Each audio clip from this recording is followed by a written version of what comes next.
Bonjour, vos élus CFTCAM sont heureux de vous accueillir sur cette nouvelle vidéo de En direct du CSE. Plénière du 21 septembre 2022. Recueil d'avis de vos élus CFTCAM sur les dossiers présentés.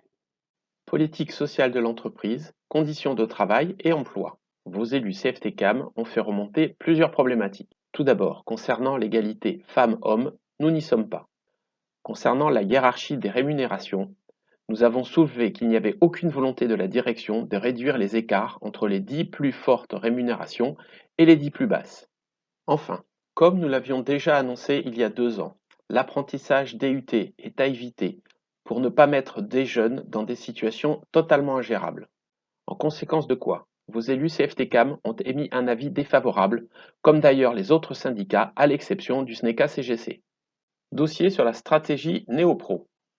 Pour vos élus CFTCAM, il n'est pas acceptable qu'une banque au rayonnement régional ne soit pas capable de développer une offre basique sur ses petits pros et doivent acheter une plateforme et travailler en marque blanche. Il n'a même pas été prévu de donner de l'info au réseau pour le cas où un client se présenterait. En conséquence, vos élus CFTCAM ont bien entendu donné un avis défavorable sur ce dossier. Dossier sur le suivi du temps de travail. Vos élus CFTCAM ont là encore soulevé plusieurs problématiques. Tout d'abord, la suppression du pointage pour les salariés des sites va s'avérer bien moins claire et avantageuse que prévu. Par ailleurs, il sera demandé aux managers de contrôler le temps de présence alors qu'ils n'auront ni outils ni informations pour le faire. Là encore, les élus CFTCAM ont émis un avis défavorable comme les autres syndicats, à l'exception encore une fois du SNECA-CGC. D'autres dossiers de gestion courante de la caisse régionale ont été présentés aux élus, sur lesquels les élus CFTCAM ont donné un avis favorable.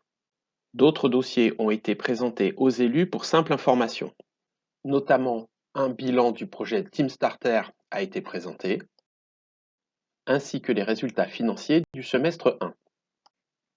Malgré le sérieux avec lequel les élus CFTCAM préparent les dossiers sur des sujets qui sont parfois complexes, mal présentés ou insuffisamment détaillés par la direction, nous regrettons que celles-ci ne suivent que trop rarement les avis émis par les élus, notamment lorsqu'il s'agit des horaires en agence, pour lesquels nous avons systématiquement un retour en arrière, ce qui ne serait pas nécessaire si les avis étaient suivis. Comme tous les mois, lecture a été faite par la direction des réponses aux réclamations individuelles et collectives. Nous vous invitons à en prendre connaissance sur le lien indiqué ci-dessous. Nous restons bien évidemment à votre entière disposition si vous souhaitez de plus amples renseignements sur tous ces sujets. Merci pour votre attention et au mois prochain.